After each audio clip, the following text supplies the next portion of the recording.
Hello, everyone. Welcome.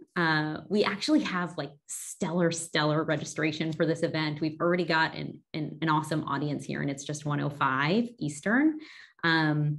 All different companies, from SMBs to a couple Fortune 500s. We've got high growth startups. So I imagine that the questions and the dialogue will take, some different shifts and turns, which is pretty cool. Thank you for being here. So clearly remote work, right? That is our topic for today. It is a big one. It's relevant for all of us, or we wouldn't have such stellar registration. Just because it's commonplace though in 2022 to be working remotely does not mean that it's easy, right? In fact, it comes with challenges. And so today we're going to be breaking down those challenges, talking about how can you hire seamlessly and effortlessly in a remote capacity, not just here in the United States, but really from anywhere.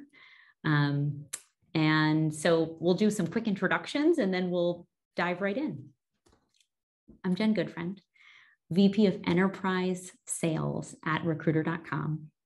My world is all about supporting clients with their recruiting needs, be it you need a contract recruiter or multiple contract recruiters to augment your team for a duration of time, or your in-house recruiting team is in need of qualified candidate pipeline to leverage.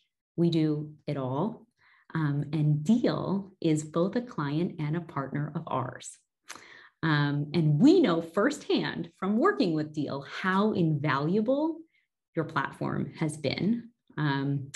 Really has made it very effortless for us to onboard and provide contractors both here in the United States and internationally for our clients. You've sped up our timeline tremendously. And so with that, Casey, welcome. Thank you for being here. Do you want to introduce yourself? Yes, please. And thank you. It's music to my ears to hear that we've created such a seamless and effortless experience, because that's certainly what we're striving to do at Deel, is to make hiring and managing a global team effortless and on one platform. But I joined last December at Deel to build the internal people team. So I'm the head of people focused internally. I sometimes get that question if I'm also focused on the customer side, but really just focused on, like many of you, building in a hyper-growth startup environment, how we think about our internal team, from culture, engagement, remote working. We now sit at 1,100 people internally in 75 countries around the world. So we're very much living out the challenges the same as you. And I've been really focused on building our foundations and building out the team since I started in December. There's much to do, and we're seeing a lot of momentum both internally as well as on our platform. So very excited to be here. Thank you for asking me, and I hope that we can share great insights back and forth. Talk about hyper growth, 1,100 people in 75 countries. Yes. Since 2018.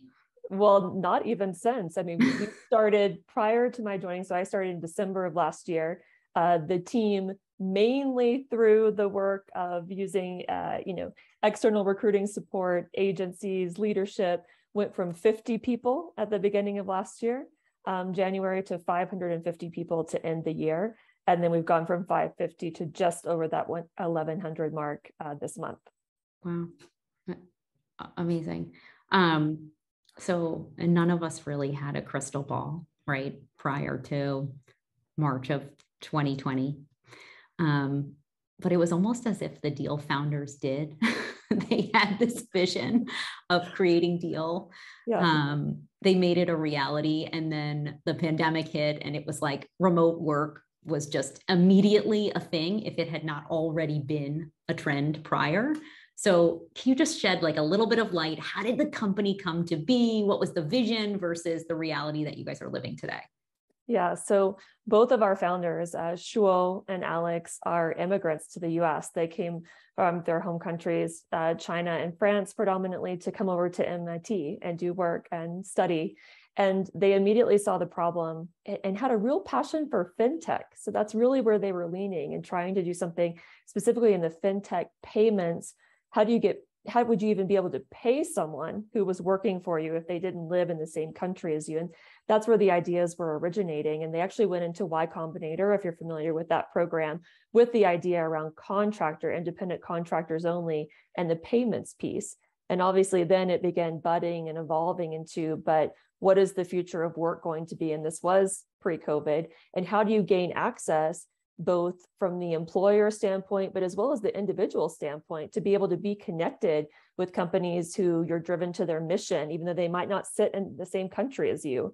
And then how does that company facilitate the payments and employment and compliance, all the things that they would need to do to be able to work with you in that capacity?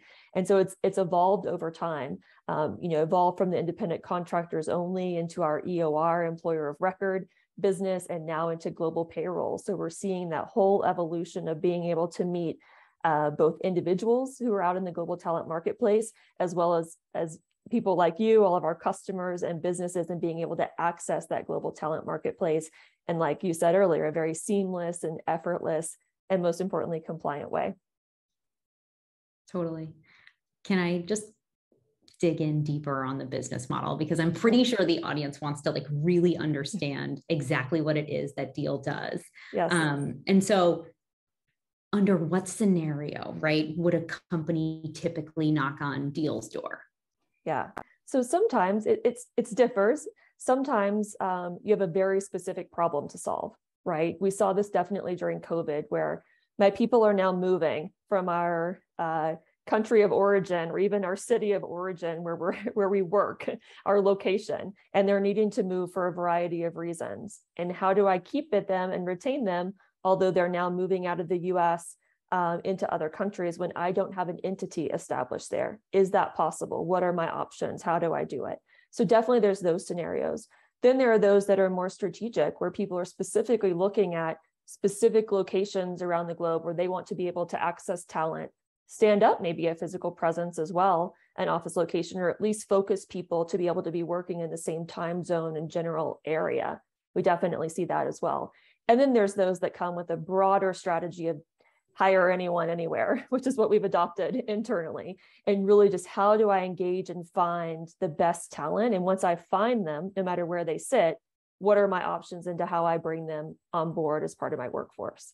And it really runs that gamut, because just like the people on this call, we've got everything from SMB to enterprise customers sitting across the panel, predominantly in the tech industry, but across multiple industries. So the different problems that you're trying to solve for. And a lot of these podcasts, and even working with other founders from our VC friends and partners, many CEOs or CFOs, or if you're starting a business, don't know how to access that, don't want to spend the time setting up their own entity, or aren't sure what investments that they want to make in a specific area, want to kind of dip their toe in it. We definitely hear that as well. And how do we help them do that? Really cool. One thing that is also very interesting is that the reason recruiter.com, like tapped on Deel is actually different, right? So we're this huge network of contract recruiters, 30,000 across the United States, but also dispersed globally. And here we have, USA-based clients that have said, like, they're raising their hand. They're like, we are interested in recruiters based in Latin America. Why? Because of the cost efficiencies, right? The command of English language is unparalleled, and the time zone, right? It just really works for them to be able to do business on behalf of a United States company. And Deel has enabled us to literally get those contractors up to speed so quickly, and to really, deliver them in a remote capacity to our stateside clients. And we no longer have to worry about, what are the regulations for a contractor hailing from Brazil versus Argentina or Colombia or Costa Rica or Mexico, et cetera, right? And so I'm just curious, is that also a use case that you see frequently? Yes. Yes.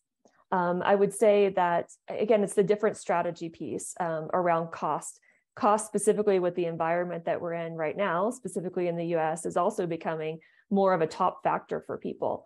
Not that they want the headline to be, I'm searching for the least expensive talent, I'm searching for where can I find talent and leverage the budget that I have available to me in different ways, to your point, to be able to access talent, but still in a place where the time zone makes sense, still in a place where we feel like we can engage them from an overall culture and team member experience and still be able to reach them, and it's applicable as we start building out culture and diversity initiatives. So certainly that sits in the box as well. I'm happy to hear that we've been able to do that at speed, because Deel speed is one of our core values.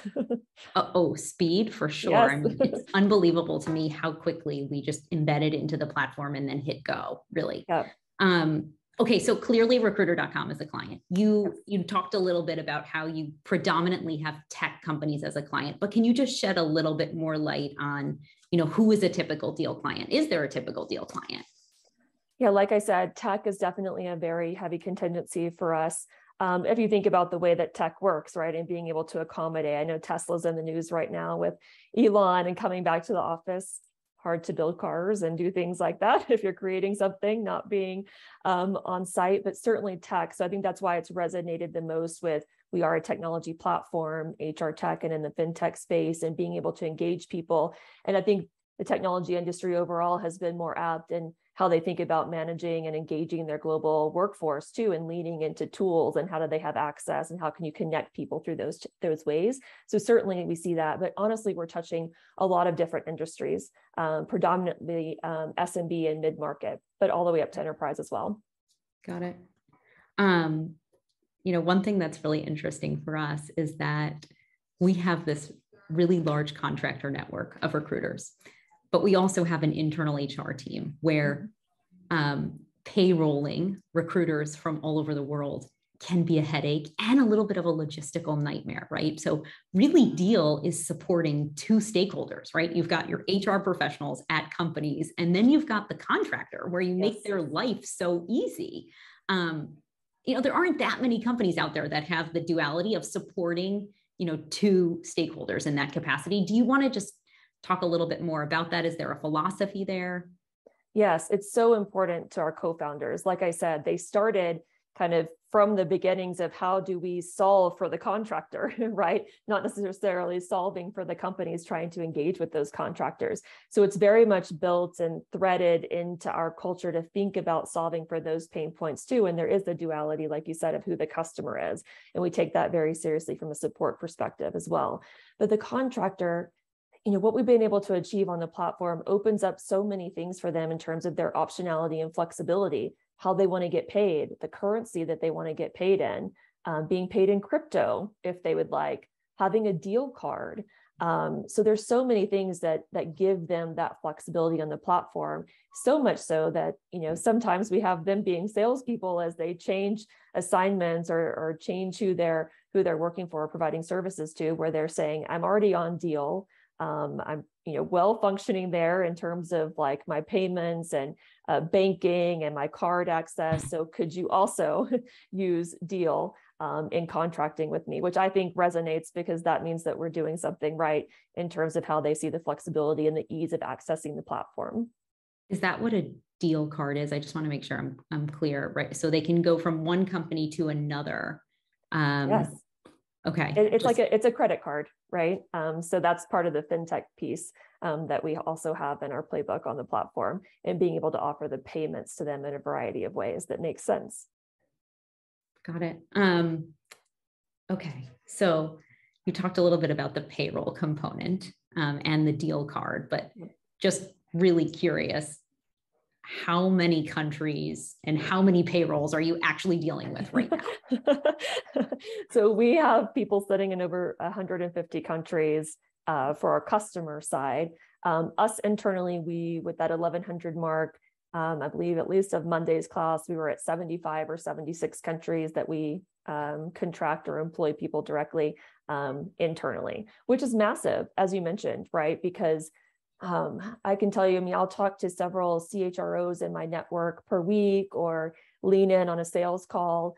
And that's the number one question, especially for people trying to go into a different market, coming from Europe to the US. I don't know anything about US employment law, or people sitting in the US trying to go into different places in Latin America. We're in the US, we're a little bit used to it. Every state can operate a little bit differently in terms of what you need to do from a compliance perspective, from leave laws to payroll to when you have to pay someone if they terminate employment, et cetera. It's like that in other countries as well, and even to some degrees more difficult. And so having the knowledge to understand how would I have a workforce and understand on our HR side how all of the rules across 75 countries. No, my team and I don't know that collectively for every single country, but that's the resource and database that we built for ourselves and for our customers in terms of our country guides, building out compliance, being able to go in and look at calculators for what employer costs would be if I wanted to look at a specific country, understanding the minimum baselines for requirements, understanding market comparisons to be competitive. So that's what we try to offer is, again, that one-stop shop to be able to analyze, make decisions about where you want to invest. And then if you do make that investment, what do you need to do to support it, both from the employee or contractor side, as well as on your business side. Makes complete sense. And it's actually really fun to do an interview with, a company where we experience that value in real time every day, right? I'm no expert on the hiring laws from country to country, but I will say, right. I remember in Colombia alone, like there were multiple types of salaries, right? Like yes. That's complicated. All right, maybe we switch gears just a little bit. And we talk about trends in remote work, and remote hiring, which is, I would consider it a juicy topic, right? I think everyone here probably wants to keep a pulse on that. So one trend is global hiring. I already mentioned, the Latin American push that we're seeing from US-based clients here at recruiter.com. Yes. But can you just talk a little bit more about geographies where Deel is seeing companies hone in on? Yeah. And please, if you haven't, it's a free resource. Check out our State of Global Hiring report. It's available on the website. It's from 2021, but we saw global hiring increase 200% from 2020 to 2021, and specifically LATAM's on fire, right?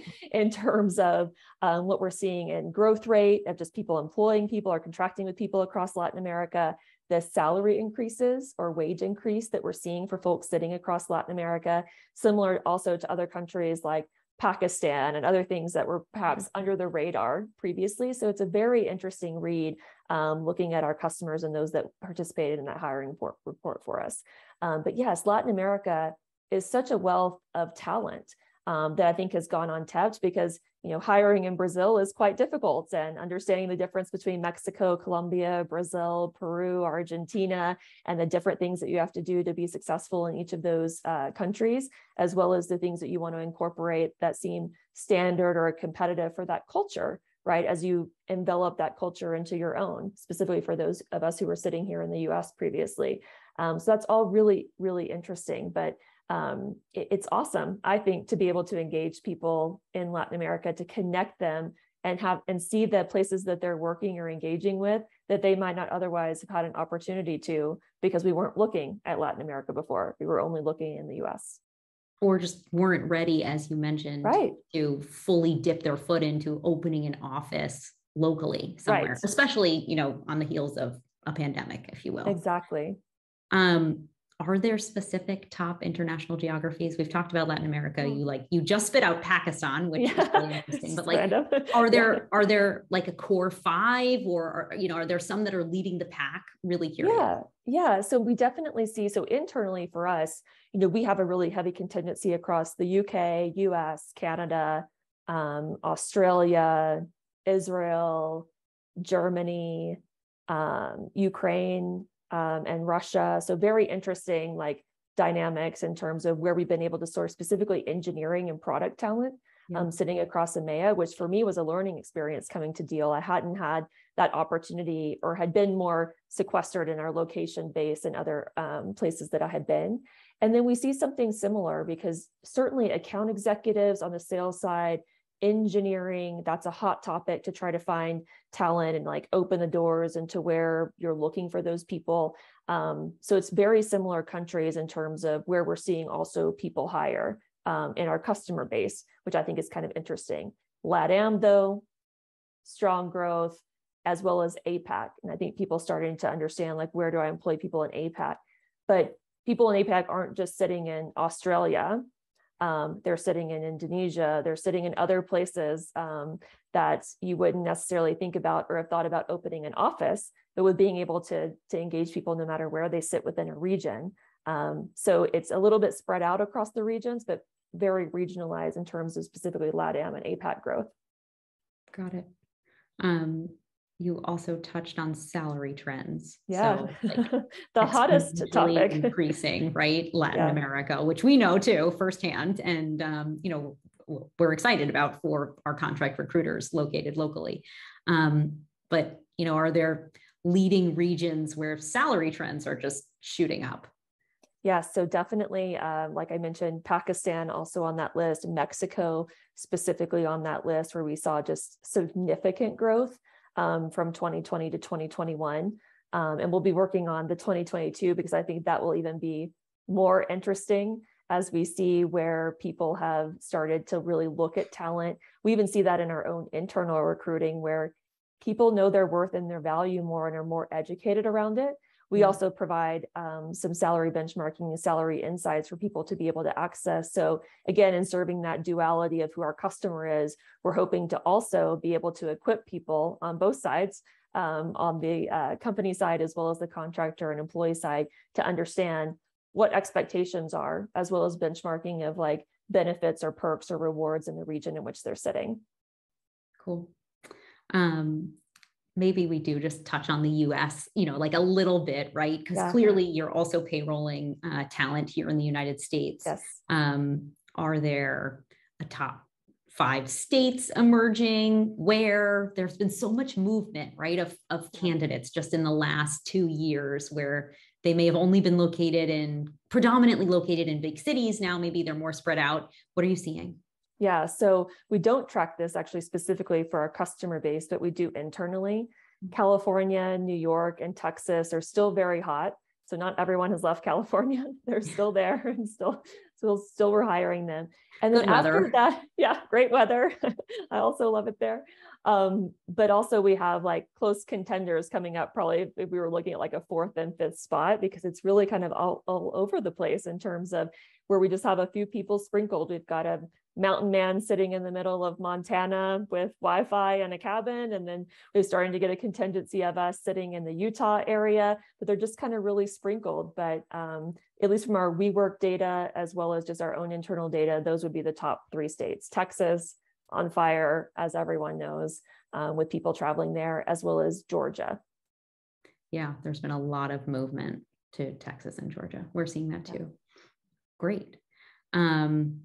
Just out of curiosity, right? We were touching on Deel's employees.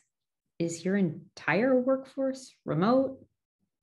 Yes, 100%. Wow. Yes, 100%. Okay. And I imagine you guys use your own platform. Yes. Yes. Cool. That split between US and international. So everyone's remote, but what are the percentages? About 76% when we last ran our org health report internally is sitting international.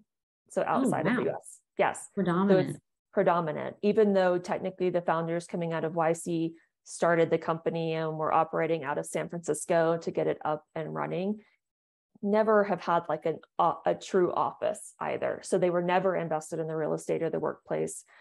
It was intended to be truly a work from anywhere and afford people the opportunity to be a bit nomadic, as well, as that's kind of the heart coming directly from them and their culture. So again, that's why it really was a crystal ball, some amazing way to see the future of work pre-pandemic. Yeah, you guys were literally living your values, right, with or without the pandemic, right? Yes. There was never going to be, here is your Deel headquarters. Exactly. Very That said, cool. we have leaned into partnerships with WeWork because we recognize, right, what we're seeing in the trends is people don't want to go back into the office full time, at least internally. No one's asking for an office or asking for us to invest in that way, but you still want to have that human connection. So when you're thinking about the overall culture and engagement, how could we do that and give places for them, specifically in places like California, New York, Texas, Tel Aviv, London, where we sit, and we have contingency of people. We wanted to be able to connect that. So we actually partnered with WeWork to be able to deliver spaces, and we see them using it just for that specific sprints, meetings, but no one's going there, 5 days a week. It's for very specific, just like moments to touch base. We've done the same thing, ironically, at recruiter.com. We've leaned into the WeWork strategy. And it's just so flexible, right? That it's not a dedicated space. It's jump in if and when you want to. All right, great. Let's see. So let's move on to a different trend. It's one that we've talked a bit about at recruiter.com over the last couple of months, this idea of a job hopper economy. There are probably some different sentiments coming up, from our different companies that are here as an audience. I think some are, loving it, right? And they've got fresh talent and they're used to bringing that in and onboarding, and it's no problem. And then for other organizations, it's become this bear, right, of having to have a robust pipeline behind every hire you make because they may only last 12 to 18 months. So I'm just curious, right, with remote work not going away and this hot candidate market, are you guys seeing any trends in the job hopper economy? Yeah. So for us internally, our average tenure is only 6 months. Like the stats that I shared, right, going 50 to 550, 550 to 1100 in this year. So we're still looking to see what exactly that trend is going to be. And I think we're hearing very directly from team members. A lot of team members have expectations, as you all probably hear as well, of promotions or movement or advancement, just a real hunger to feel that progression at 3 months, 6 months. And now we're getting into some folks that have that year or year and a half as well. And we've started to see attrition spike as we do have those longer tenured folks for a variety of reasons, just how hot the market was. And specifically for some roles, I'm sure you know that as well, what was hot and just being the market and not necessarily looking to leave, but finding those right opportunities, to not wanting to be in such a big company. You experience that when you're in hyper growth, right? And scaling. So that's what we're feeling internally and what we're specifically looking to solve for. And overall, our culture and engagement plans, communication, our learning and development. How do you engage a remote workforce? I also think that you have to be very intentional with that, about the connections that you're drawing, specifically when people aren't in person and perhaps you aren't having a massive company offsite, every quarter. And so how do you make sure people feel connected and don't get too siloed? We've had some of that feedback too. So I think it's a variety of reasons. I think it'll be interesting to see where things start trending now, where the markets are and some more adverse conditions and the tightening. I think that'll be interesting to see how that impacts our annualized data for the year. But certainly overall, yes, what we were expecting and what we see on the, we don't necessarily have a lot of contractor churn. They changed companies, but are still on Deel. But it's interesting. We're not seeing exactly the same progression on that side as we are what we're planning for internally, I would say. And while that type of like attrition or it's just like, it's not even necessarily a negative thing in this economy. Right. It's not really frowned upon, right? It's just become kind of commonplace as well. With the expectation. It's expectation. Exactly. I have we've got like a little bit of a proud moment at recruiter.com though, because every month we survey our contract recruiting network and we report that sentiment on CNBC. And so our CEO, Evan Sohn, like for the last couple of months, he's been just like sort of coining that language around job hopper economy. He's been pushing, the 12 to 18 month mark. And you even mentioned 6 months. So yeah, the recruiters really have a pulse on what it is that's going on in today's economy and today and tomorrow. Yep. Can we just talk about the types of jobs then that have been most popular to payroll? Yeah. Is it engineers? I mean, we have a ton of that at recruiter.com. Every other, if not every client I speak to, and I speak with a lot of clients every day, we need support with our engineering talent. We need more of a pipeline of Java developers or talent with a React background. QA. Yes, QA, exactly. Tell us more.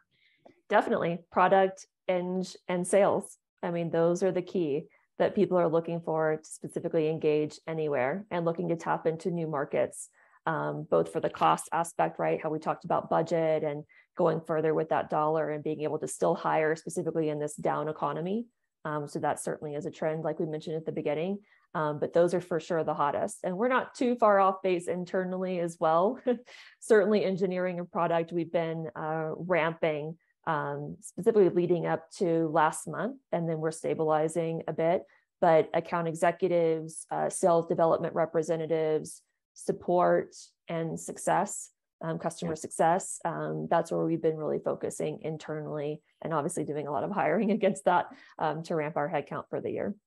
It's fascinating and rather logical, right? That our business, the trends that we're seeing in our businesses are so aligned, right? So Deel, from a payroll perspective, sees a surge in engineering talent, customer success, product, and sales. And then recruiter.com sees clients saying, I need a pipeline of these types of candidates, sheerly because of, a function of the job hopper economy, a function of, new business and open headcount, a function of attrition, et cetera. So, and I think that is right. Like, along this thread, I think because that job hopper economy, like mentality is out there, and like we talked about expectation, that even if you internally haven't been talking about that specifically to your team, it's in the manager or the department owner's head. And so I think the asks of recruiting are that you keep that pipeline solid, because should we see people leave and we're not sure what our trends are yet, then I need you to be ready to go. So be working on it no matter what in these key categories. Yeah. I mean, that is totally our world. It's my world every day. So, okay. All right. I would like to ask you a question as a human capital leader. It's really more of just to pick your brain. Okay. And, I could lie and tell you it's just one-on-one, give me your thoughts here, but really we're live, right? So it won't be a challenge. I don't think it'll be fun. So your POV, having been in the industry, one thing that has remained constant since your start, one thing that has changed, and a prediction for the future. I mean, I think the only thing constant is change.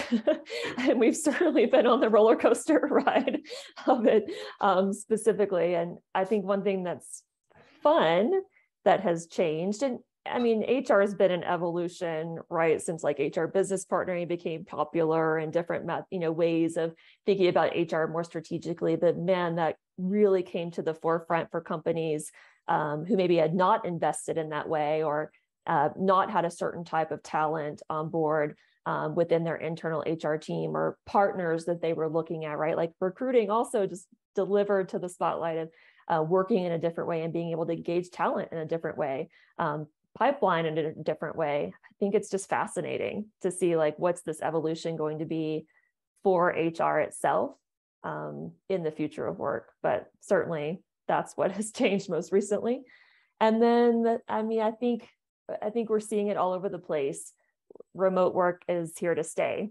And there are many leaders, and maybe many of you, that are hesitant for that, don't enjoy that. But certainly I think even in a more down economy, or thinking like it's still like meeting people where they are. That's really how I think about this access of the global talent workforce, with companies sitting all over the globe and connecting one another in that way. There's so much freedom and optionality and flexibility that comes with that. And I think that people have proven that in the right environment, they can be successful and still deliver stellar results. And so I think that's really, I don't know that there's any way that we could go back, to where we were exactly pre-COVID. So definitely thinking about what the future of work looks like. And there's all those fun topics around global compensation strategy and a million other things we could have a podcast alone on, but I think those will continue to be fun problems to solve as we move forward. Isn't it wild that the constant, right, which you referenced as remote work, was really like a recent change, right? So it's like the recent change in the market has now become the constant, probably forever. Yeah. Very cool. I just want to make sure we leave enough time for questions, because we've held on to such a good audience for the last 40 minutes. I want to give everyone a moment to really bring forth whatever questions they have. Can I ask you, Laurel, my colleague, just as you've been tracking questions, any that you want to bring forward right now? Yeah, sure. We can start with a couple. So the first one is, what are the benefits of being able to hire from anywhere? Oh gosh. So, I mean, again, there's a lot of different strategies around it, right? There's certainly the obvious ones regarding cost that you could look at depending upon what your budget is. Do you still need to be able to hire? Do you need to hire a certain number of people? Are you tapped out in a certain market? You know, what is your recruiting data and metrics showing you that where you need to be able to even just offer in more than one state? That's the situation I was in, remote work just in the US, not globally at my last company, getting out of one state of payroll and into 26 when COVID happened. So I think there's a lot of different things and reasons that are going into it, but certainly the benefit is being able to offer that remote flexibility, being able to build that trust and engagement through your workforce, being able to create a very culturally diverse workforce. I'm a big believer in, certainly depending upon your customer base and the customers that you're serving, that there's a direct correlation between customer satisfaction or CSAT and your internal engagement and delivery. And I think being able to be representative of the customers you serve, whether that's in one state, multiple states, all across the US or globally or in certain markets, making sure that you're able to kind of, again, meet the customer where they are. That's been a huge benefit for us, at least, in being global and then globally represented internally for ourselves. Cool. Awesome. Some of these questions we started answering, but probably worth just like giving the highlights there. So let's talk a little bit about whether we think companies will continue to hire from anywhere even after the pandemic, you know, quote, air quotes, right after the pandemic. Yeah. I mean, there's a lot of interesting and hard conversations to be had at the executive team level, right? When people are thinking about where they want to continue investment. We certainly see that and have that conversation like on the forefronts with our customers as well as internally. Internally, right, we're still going to be predominantly wanting to be able to hire anyone anywhere. But of course, there's positions where we need people in a certain market, in a certain time zone, in a certain region. Sometimes it's very country specific even, or with a team. So I think that there are differences. I think for other companies that we're seeing on the customer side, those are their same questions. And specifically if they're coming, like I have a friend who's based in the Netherlands and looking to come to the US for the first time, but wanting to make sure people aren't alone or have that support structure built in where they can access people or talk to other people. So they're looking to maybe do a location or at least hire people, in a similar area or region so that they can talk to one another or meet up as needed. So will it be right thing for every company to literally be able to open all job positions to completely hire anywhere for any role?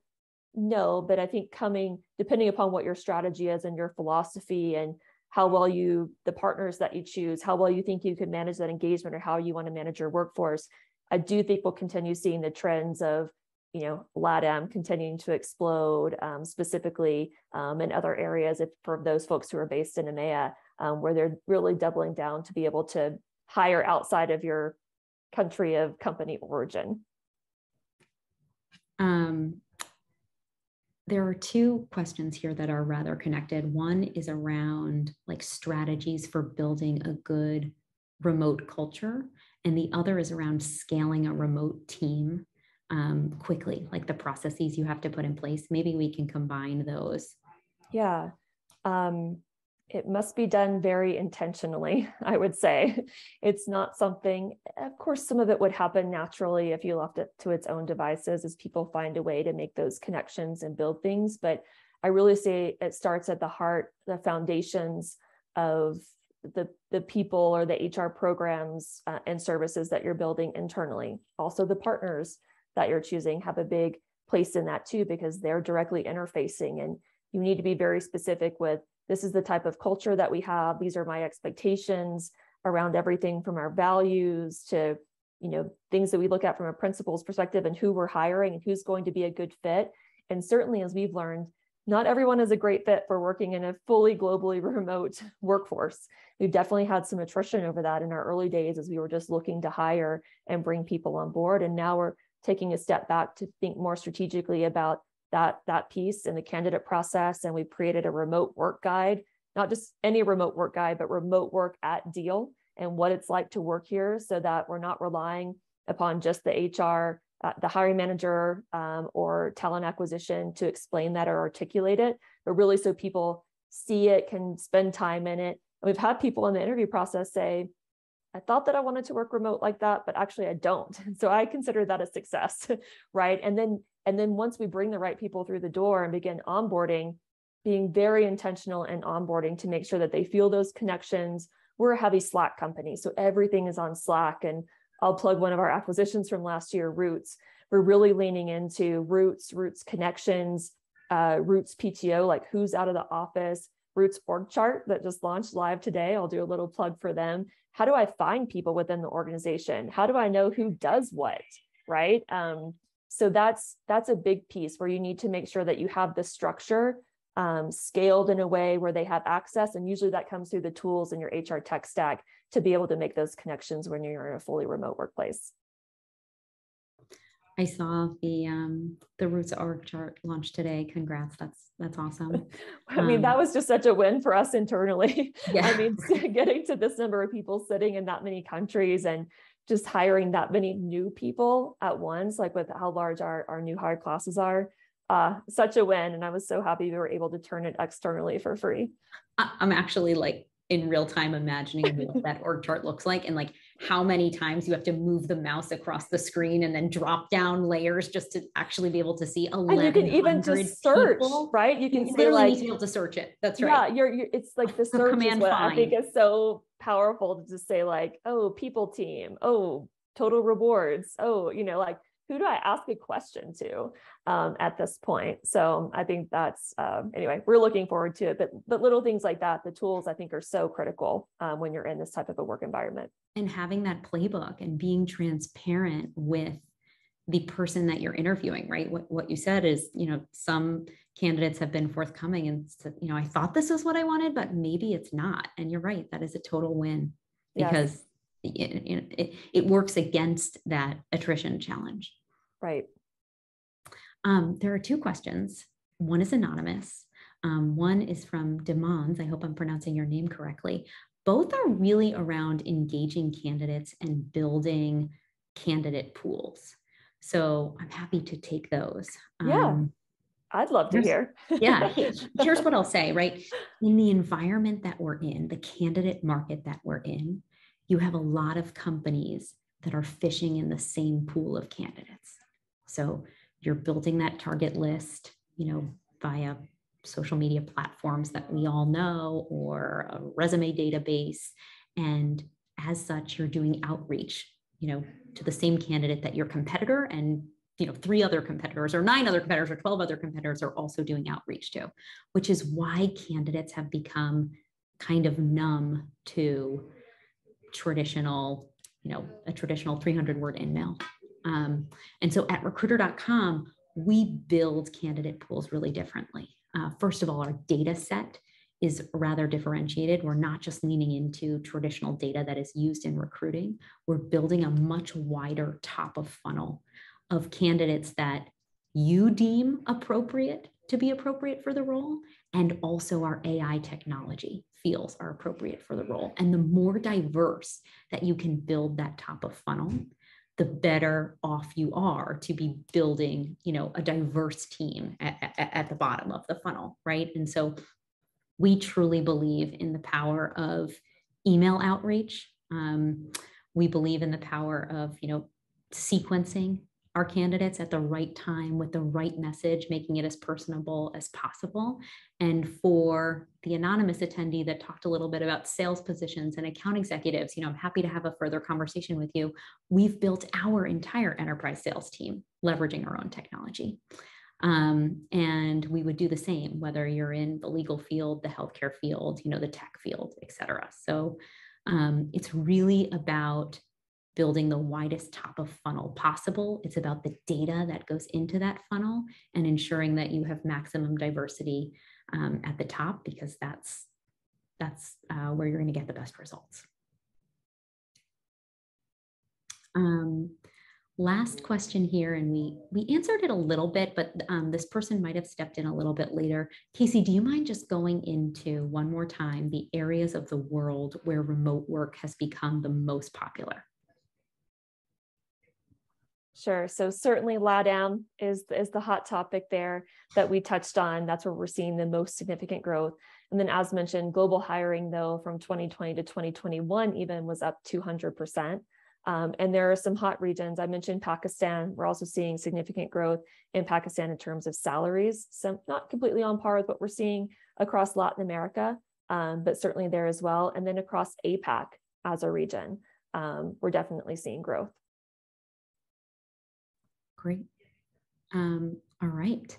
So at this point, unless there are any other burning questions, I think we're going to wrap up this interview. Casey, I owe you a huge thank you for your time, for your energy, for just how much clarity, and your transparency really in having this interview, talking not only about what it is that the Deel platform offers, but opening up the doors to what's actually going on at Deel internally. So thank you, thank you, thank you. Thank you so much for having me. I hope it was helpful. And please, certainly, if anyone has any questions or just wants to be part of a broader community, I love engaging with people on this topic. So happy to help. Yeah, don't hesitate to friend us on LinkedIn, message us, etc. All right, great. Thanks, everyone.